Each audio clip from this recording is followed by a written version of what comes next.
Assalamualaikum warahmatullahi wabarakatuh. Sebelumnya perkenalkan, nama saya Nila Khairul Muna dari kelas PAI 6D Fakultas Tarbiyah dan Ilmu Keguruan. Di sini saya akan mempraktikkan mengenai video pembelajaran. Berikut praktik pembelajarannya.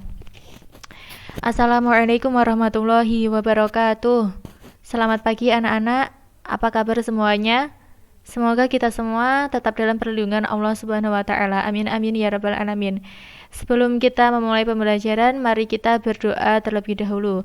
Bismillahirrahmanirrahim. Raditu billahi robba wa bil islami dina wa bi Muhammadin sallallahu alaihi wasallam nabiyya wa rasula.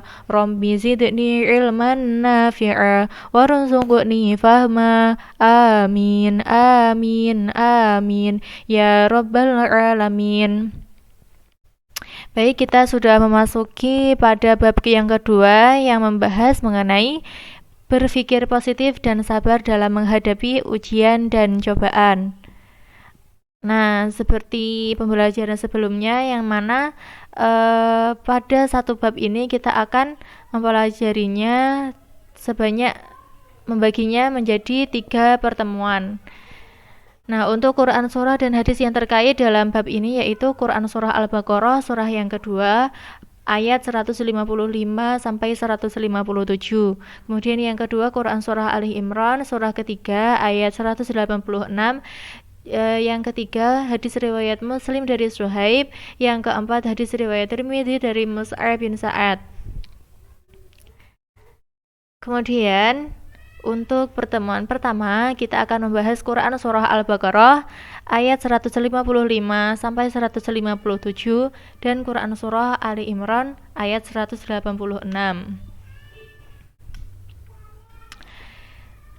Yang pertama, Quran Surah Al-Baqarah ayat 155 sampai 157 tentang macam-macam ujian dari Allah Subhanahu wa taala.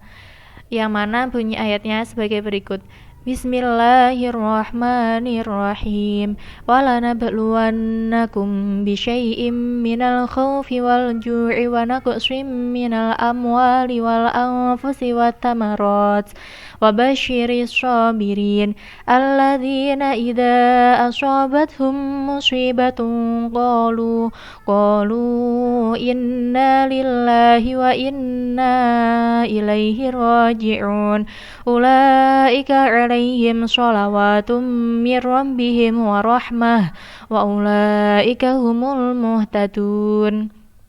Yang artinya, dan sungguh akan kami berikan cobaan kepadamu dengan sedikit ketakutan, kelaparan, kekurangan harta, jiwa, dan buah-buahan.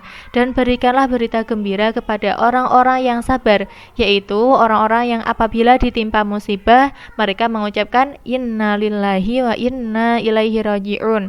Mereka itulah yang mendapat keberkatan dan yang sempurna dan rahmat dari Tuhan mereka. Dan mereka itulah orang-orang yang mendapat petunjuk.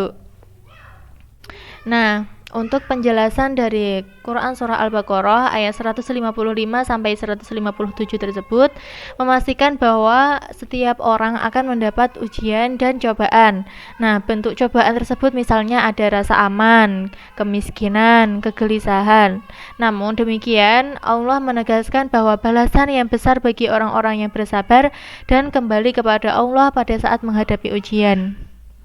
Nah, Allah itu pasti akan memberikan ujian kepada hambanya untuk mengukur kualitas keimanan seseorang sebagaimana yang dinyatakan di Quran Surah Al-Ankabut ayat 2 bisa dicari sendiri ya di dalam Al-Quran. Nah, di samping juga untuk mengetahui reaksi mereka di dalam mensikapi ujian ini. Ujian yang diberikan Allah itu benar-benar untuk membedakan hamba-hamba yang jujur dan yang kufur. Apapun istilah yang dipakai manusia untuk menamai ujian itu bisa al-bala, al-musibah, al-ibtida, al-fitnah, atau bahkan ada yang menyebut dengan al-azab. Dan yang harus kita yakini adalah bahwa ujian yang diberikan Allah kepada manusia hanya sedikit dan sangat kecil dibanding rahmat dan karunia Allah yang telah kita rasakan. Nah, ujian Allah bukan bertujuan untuk membinasakan kita, tapi sekadar mengingatkan agar kita kembali ke jalan Allah. Kemudian Quran Surah Ali Imran ayat 186 tentang keniscayaan ujian dari Allah Subhanahu wa taala. Berikut bunyi ayatnya, Bismillahirrahmanirrahim. La tublawunna fi amwalikum wa anfusikum wa la tasma'unna minal kitab min qablikum wa minal ladina asyraku adan katsira wa in tasbiru wa tattaqu fa inna dzalika min izmil umur.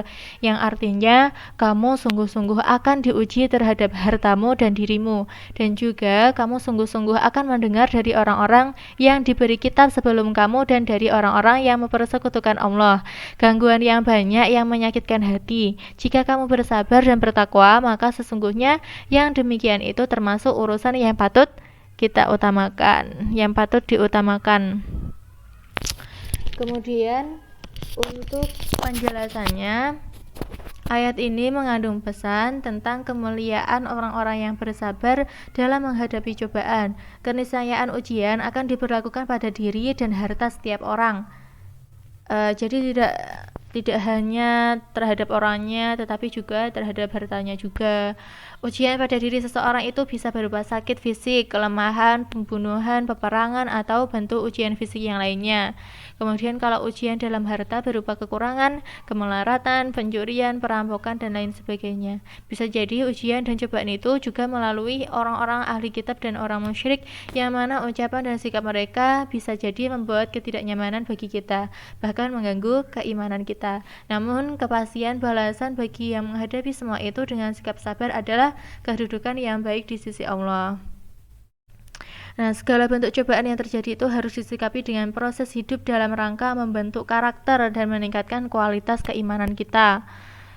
Setelah terjadinya perang Uhud, Allah ingin membangun kembali karakter para sahabat yang sedikit banyak terpengaruh dengan apa yang mereka alami di perang Uhud.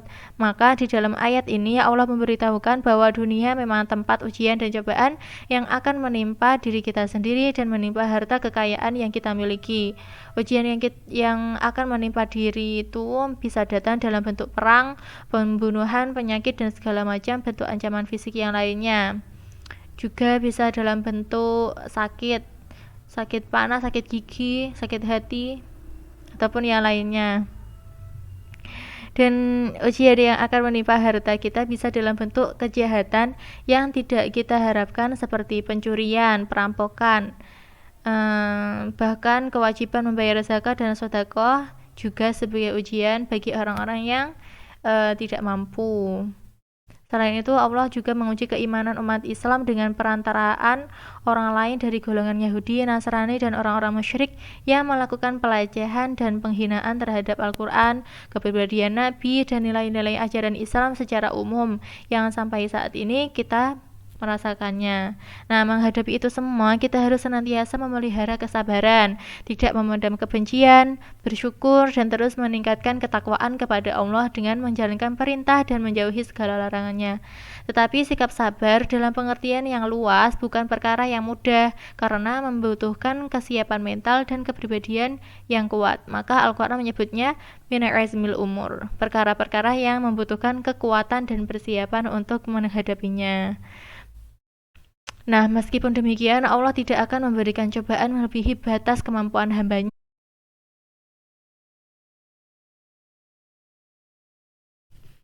Bagaimana yang tertera dalam Al-Quran, surah Al-Baqarah, la yukallifullahu nafsan illa wus'aha, bahwa Allah tidak akan memberi ujian dan cobaan kepada umatnya melampaui batas kemampuannya.